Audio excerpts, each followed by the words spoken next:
In this video, we're going to be talking about my first impressions of the Nike ZoomX Streakfly.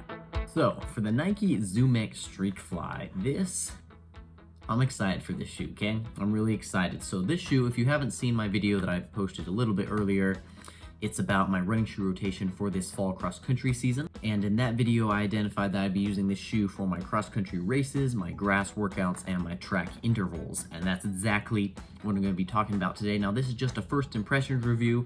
I only got like 15 miles in this shoe, so I don't have a ton of data on it, but I will do my best to give you my first impressions of this shoe and how it's going so far, and then I'll give you an update when we hit, say, 50 or 60 miles in a later video. But thank you so much for tuning in to Running Revolution. If you haven't hit that subscribe button yet, please consider doing so. It really helps this channel grow. I'm really trying to influence more people, get my content out there, so that more people can be educated about running shoes, running performance, and just overall revolutionizing your performance. Okay, so I'm about a year and a half late to getting this shoe on my feet, but I do have some things to say about it. So this shoe premiered on the market from Nike in February of 2022.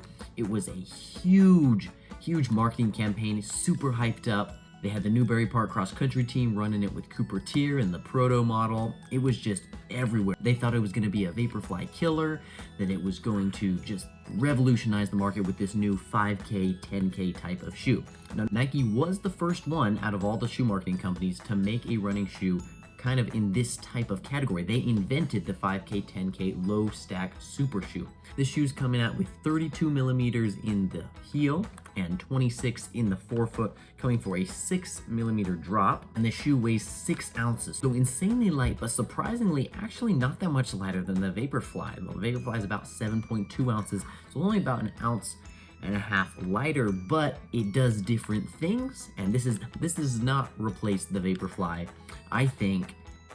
Well, stick around for the rest of the video to see what my thoughts on this shoe are. So this shoe currently has 8 colorways out, lots of different ones. They're really cool. I got this hyper pink and orange one, and I just love the way it looks.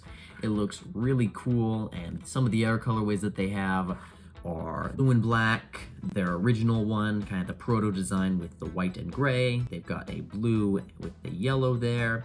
Got the pink one. They've got, you can just see, I'll just flash them on the screen right here. The orange one, this one, and this one. So that's quite a lot. That's the colorways that they have out right now, and I'm sure they're going to keep making out more. Every year, Nike seems to have a new colorways or multiple colorways that they release, and I think 2023, I think this pink is their go-to, especially I love it in the Dragonfly. I have it in this pink and orange, and I love the way it looks.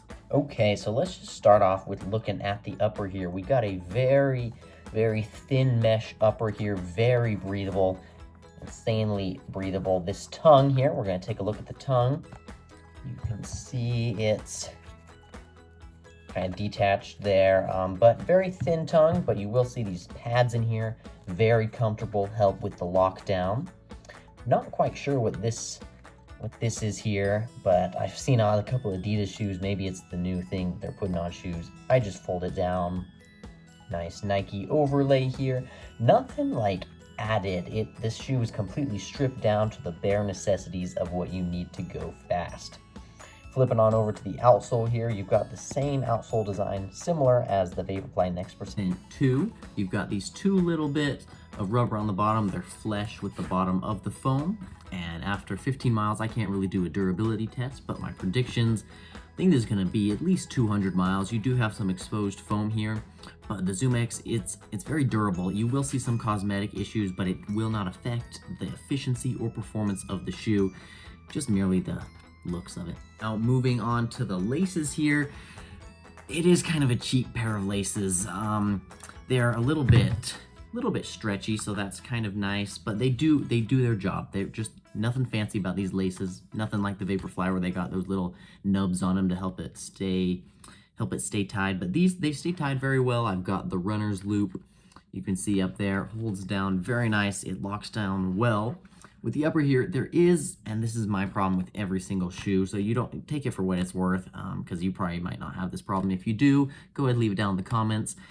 But there just seems to be too much upper material in shoes, especially I see that with New Balance.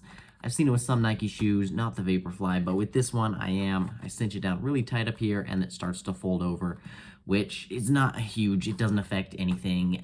It just can be a little bit uncomfortable sometimes, but nothing major. Okay, and one last thing. I did want to talk about the midsole. So this shoe does not have a carbon fiber plate. What it does is it has a P-back shank throughout the midsole. I'll pop a picture on the screen right now, courtesy of Run Repeat. They're a really good website if you want to get in-depth data on shoes. That's where I get a lot of my data. Shout out to them. They have awesome videos as well. So go check them out. But for now, to talk about the midsole, I'll give you a little test here. You can see it kind of bends, but it definitely does rebound back quite a bit. Nothing like a carbon fiber plate, but I think it's similar to like the Takumi Sen 8's Adidas energy rods that are like plastic instead of carbon fiber. This is like, it's P-backs instead of carbon fiber. Okay, this is going to conclude our video and first impressions of the Nike Streakfly. Please leave a comment down below if you like this, and please consider subscribing. Really helps this channel grow. Once again, I'm Nathan. This is Running Revolution. Run safe and have fun.